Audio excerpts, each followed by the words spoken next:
Pela Rádio Rio de Janeiro, iniciamos Nos Caminhos de Jesus, a visão espírita sobre a vida e ensinos do guia e modelo da humanidade. Produção e apresentação, Paulo Guedes. Olá, ouvintes. Sou Paulo Guedes. Estamos dando início a mais um programa Nos Caminhos de Jesus. Hoje estaremos conversando sobre a passagem que está contida no Evangelho de Mateus, no capítulo 5, versículo 22, que faz parte do Sermão do Monte. Eu, porém, vos digo que qualquer que, sem motivo, se encolerizar contra o seu irmão, será réu de juízo. E qualquer que disser a seu irmão, raca, será réu do sinédrio. E qualquer que lhe disser louco, será réu do fogo do inferno. Uma passagem bem forte de Jesus, aonde ele fala sobre a questão da cólera, da raiva, e que nós precisamos trazer para o nosso dia a dia, a fim de que possamos também nós corrigir as nossas atitudes diante do nosso semelhante, diante do nosso próximo. Jesus é muito enfático, né? Quem se encolerizar sem motivo. Muitas vezes nós ficamos indignados diante de algumas situações, e isso é aceitável. Só que, quando essa indignação passa para o campo da cólera, passa para o campo da raiva, aí temos que repensar as nossas atitudes, a fim de que não permitamos que isso cresça dentro de nós. A gente tem várias passagenzinhas desse versículo a serem analisadas, né? Vamos fracionar para melhorar o entendimento. E aí, no final, a gente consegue compreender essa passagem de Mateus 5, 22 com um pouco mais de clareza. O primeiro é quando Jesus diz, digo-vos. É um termo já recorrente, né, do vocabulário de Jesus.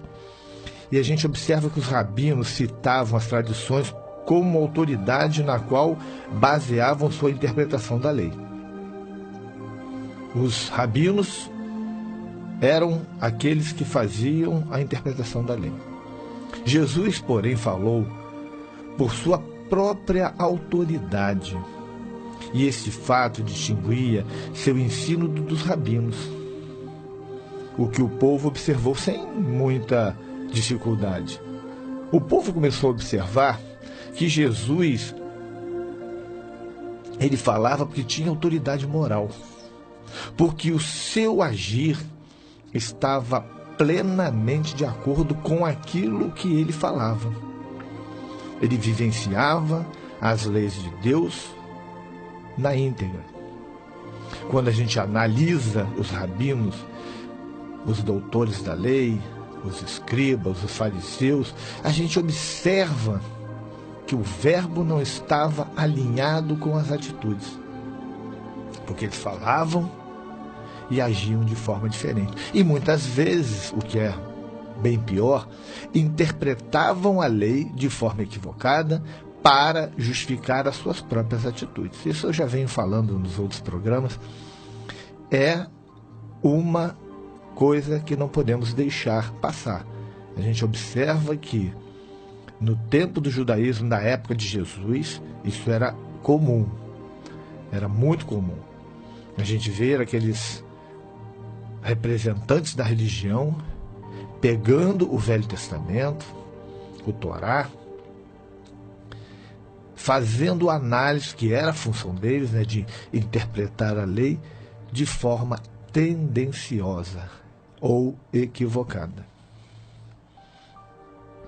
A expressão, mas eu vos digo, aparece 6 vezes em Mateus. A gente encontra lá nos versos do capítulo 5, 22, 28, 32, 34, 39 e 44. É um discurso onde Jesus começa falando, digo-vos, e ele vai fazendo a análise de tudo que se passava na época no que diz respeito às leis divinas. Jesus demonstrou que a sua doutrina ia muito além da mera letra da lei. Que a letra é morta. Jesus, ele vivenciou, deu dinâmica à lei. E tudo aquilo que ele falava tinha movimento, porque estava alicerçado nas suas atitudes. E que ele incluía o Espírito que teria de dar vida e significado ao que de outro modo não era senão forma. Jesus deu vida a cada uma dessas passagens. De que forma ele deu vida? Vivenciando. Ele colocou o Espírito na letra, para que a letra ganhasse atitude. E é incomum na história da humanidade vermos pessoas agindo dessa forma. Tivemos grandes personagens na humanidade que trabalharam bastante, após Jesus principalmente, para tentar se assemelhar a ele. Francisco de Assis é um bom exemplo disso, e temos tantos outros. Mas, na íntegra, só Jesus, pela condição de espírito puro que era. Mas isso não pode nos desanimar. Não podemos, a partir dessa afirmação, nos acomodarmos. Porque Jesus conseguiu porque era puro. Não. Jesus conseguiu porque disciplinou a própria vontade e trabalhou arduamente para encontrar a pureza. E a pureza só se encontra trabalhando as atitudes. Na época de Jesus, lá 2000 anos atrás, ele vivenciava aquilo com naturalidade, porque havia conquistado no decorrer dos milênios. Nós, um dia, estaremos na condição do Cristo. Estaremos vivenciando as leis de Deus na íntegra. Mas para que isso ocorra, faz-se necessário começarmos agora a conquista dessas virtudes. Começa agora a nos disciplinarmos para vivenciarmos as leis divinas. E aí, aos poucos, vamos conquistando, até que a nossa personalidade esteja inundada pelas leis divinas, e aí nada vai nos fazer agir de forma contrária a elas. Esse é o objetivo do homem na Terra. Esse é o objetivo do espírito reencarnante. Conquistar a soberania sobre si mesmo, se transformar em exemplo vivo das leis divinas. Quem de nós, hoje, em sã consciência, pode dizer que representa as leis divinas? Estamos muito longe. Jesus apresentou 6 exemplos específicos, a fim de deixar bem claro a distinção entre os fatos visíveis e os invisíveis que levam a realizar essas reações. Jesus pega 6 fatos e mostra aquilo que está visível aos nossos olhos e aquilo que está por trás, para que a compreensão seja ampla. Este contraste entre o visível e o invisível, que percorre como um relâmpago o Sermão do Monte, faz que o discurso seja a declaração suprema da filosofia cristã da vida. A máxima exposição de ética de todos os tempos. O Sermão do Monte é uma pintura, é uma obra de arte. É fascinante olhar, mergulhar no sermão de Jesus. É riquíssimo. São tantas informações, são tantas orientações. Eu me atrevo a dizer que é o sermão mais importante que temos na Terra. Gandhi já havia falado que se perdêssemos todos os livros sagrados e sobrasse apenas o Sermão do Monte, nada haveria de ter sido perdido. Pela grandeza, pela profundidade do Sermão do Monte. E ele está ali, em 3 capítulos, capítulo 5, 6 e 7 de Mateus, ou capítulo 5, 6 de Lucas. Mateus está mais completo, é mais robusto. Aborda toda a temática das leis divinas, aborda todas as questões éticas e morais. Estamos com um problema nas nossas vidas, não sabemos de que forma solucionar? Leia o sermão e você verá em uma das colocações de Jesus algo que vai nortear a tua decisão. É o sermão que traz a síntese das leis divinas e da obra de Jesus. Quem de nós não quer encontrar a paz? Quem de nós não quer encontrar o equilíbrio? Precisamos cada vez mais estudar versículo por versículo desse maravilhoso sermão. O Evangelho como um todo. Mas o Sermão do Monte, ele é marcante. Ele é um divisor de águas. Precisamos atentar cada vez mais para isso. Precisamos mergulhar sem medo, porque sairemos desse mergulho diferentes, transformados, crescendo em amor, em atitudes que vão nos levar à conquista da felicidade. Estamos apresentando Nos Caminhos de Jesus, a vida e ensinos do guia e modelo da humanidade. Apresentação, Paulo Guedes.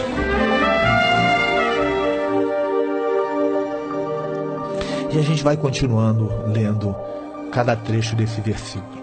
E Jesus fala da questão do encolerizar. Entre os judeus haviam 3 níveis de culpa, tratados pelos tribunais próprios e com julgamento próprio. A condenação mais severa era a que determinava o lançamento do corpo no vale do Hinom, ou Geeno, porque mostrava a grande desgraça da pessoa, ilustrando assim a gravidade do crime.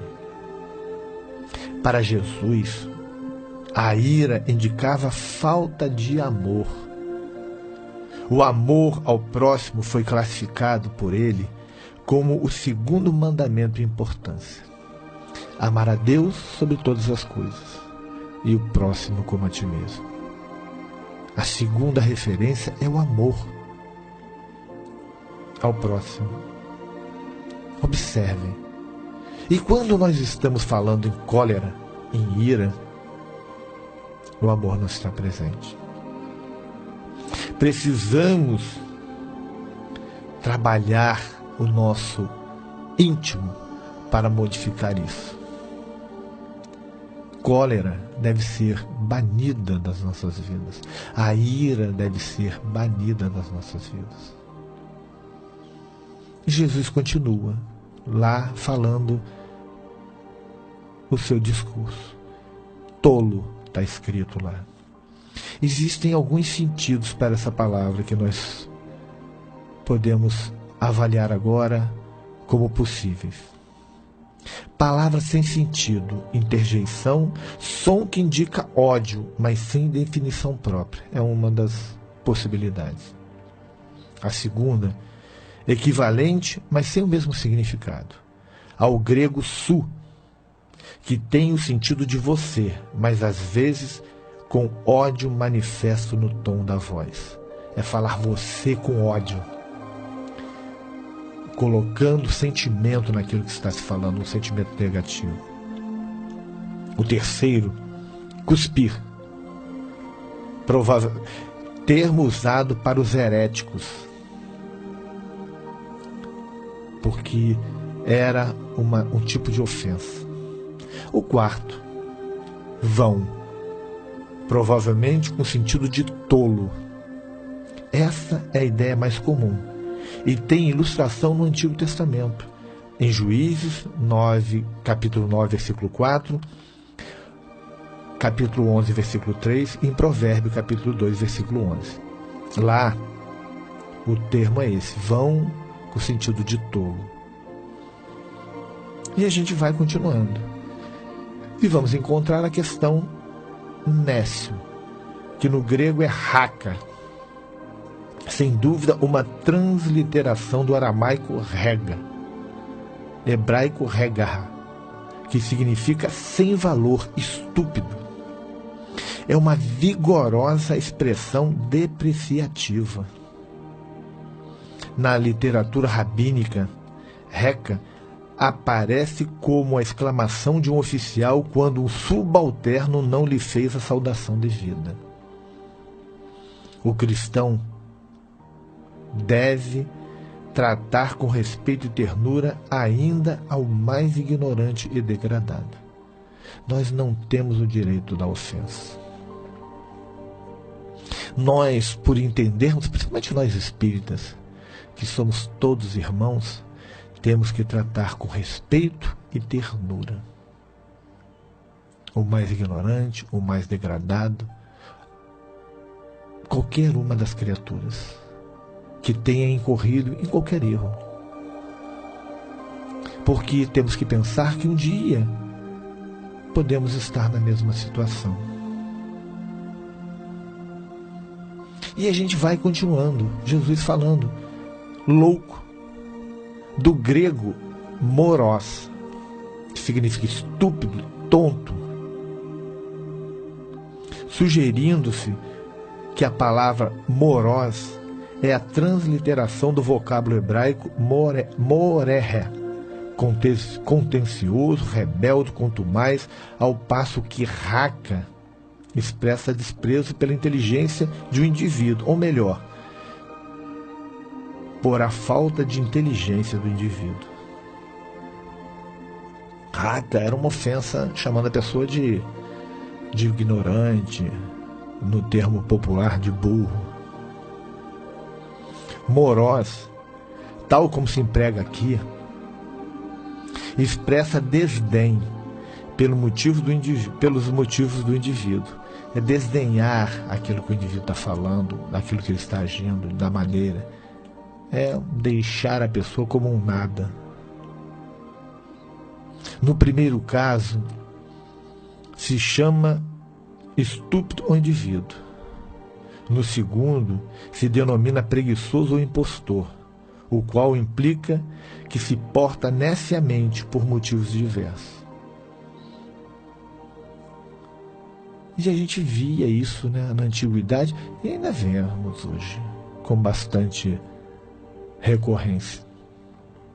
Temos que estar muito atentos, porque se fizermos uma avaliação criteriosa, vamos nos colocar na condição daquele que ofende, chamando os outros de loucos,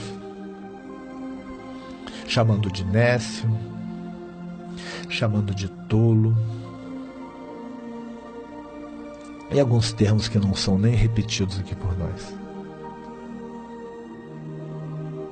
Temos que olhar para o próximo com os olhos do amor. Temos que fazer como Francisco de Assis, por exemplo, fez. Ele conta que aprendeu a lidar com indivíduos que tinham problema com ele quando passou a enxergar nos olhos de cada um que ele tinha contato a imagem de Jesus. Porque aí, como ele via Jesus através dos olhos dos seus semelhantes, ele não conseguiria de forma alguma ofender, destratar. Como ele via Jesus, a única coisa que ele poderia ofertar a todos que estavam à frente dele era o amor. Olha que coisa maravilhosa que Francisco percebeu. Olha que sacada fabulosa. Enxergar Jesus nos outros. Se eu vejo Jesus em alguém, como vou ofender a Jesus se eu realmente o amo? aprenderei a amar esse indivíduo que representa a imagem de Jesus. E vamos chegando à Geena de Fogo.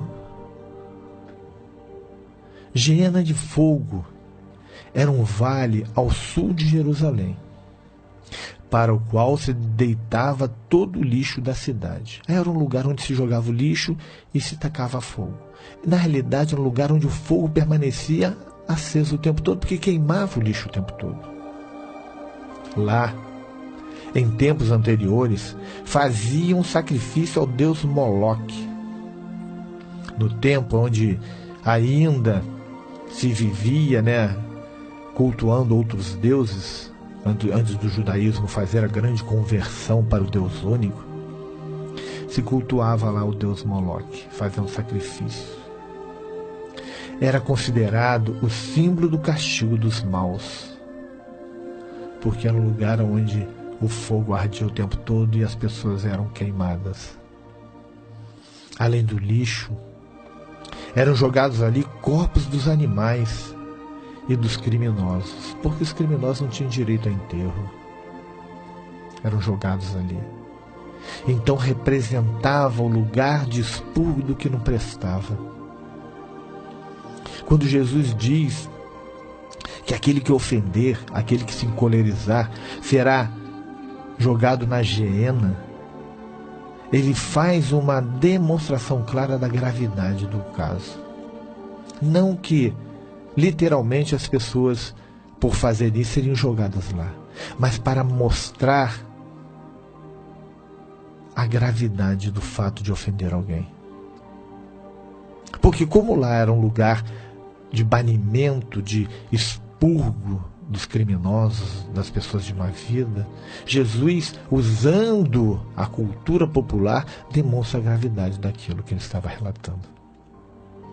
O fogo que queimava o lixo subia continuamente do vale, e por isso o lugar se tornou símbolo do inferno.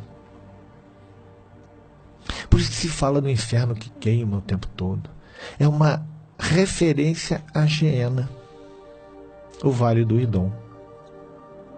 Porque, como lá queimava o tempo todo, o lixo, a podridão estava lá queimando, os corpos dos criminosos, dos animais, passou a ser o lugar para onde as pessoas que cometiam atos ilícitos seriam jogadas. Era uma punição extrema que todos temiam. Geena de Fogo.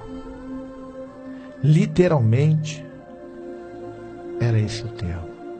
Geena é a transliteração das palavras hebraicas Ge e Non, Vale de Inom, ou Ge-Ben Inom, Vale do filho de Inom, como a gente encontra em Josué, no capítulo 15, versículo 8. Este vale está a sudeste de Jerusalém e se encontra com o vale de Cedron, imediatamente ao sul da cidade de Davi e o tanque de Siloé. O tanque de Siloé é que encontramos referência no Evangelho do nosso Senhor Jesus Cristo.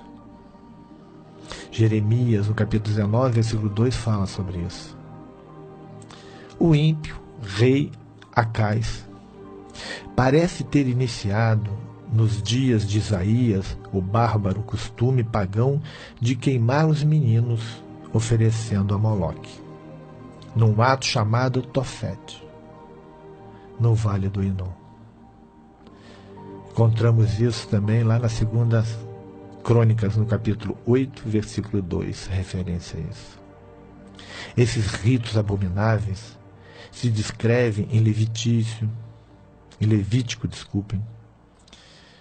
no capítulo 18, versículo 21, em Deuteronômio, no capítulo 18, versículo 10, no capítulo 32, versículo 17, e em 2 Reis, no capítulo 16, versículo 3, no capítulo 23, versículo 10, e em Jeremias, no capítulo 7, versículo 31. Quantas referências temos disso? Manassés, neto de Acais, restabeleceu essa prática Está em 2 Crônicas, no capítulo 33, versículo 16, desculpa. E Jeremias, capítulo 32, versículo 35. Observem a gravidade disso tudo. Observem que a Geena, ela se transformou no inferno que nós vivenciamos até tão pouco tempo. Por isso que ainda existe essa crença tão viva ainda da existência do inferno. Mas nós sabemos como espíritas que isso não existe. Mas é uma simbologia para demonstrar a gravidade do erro. E como nós não nos compactuamos com o erro, temos que trabalhar o nosso íntimo para que a transformação ocorra e deixemos de fazer ofensas ao nosso próximo. Ficamos por aqui. Estaremos semana que vem, se assim Deus permitir. Até lá. A Rádio Rio de Janeiro apresentou Nos Caminhos de Jesus, a visão espírita sobre o guia e modelo da humanidade. Produção e apresentação, Paulo Guedes.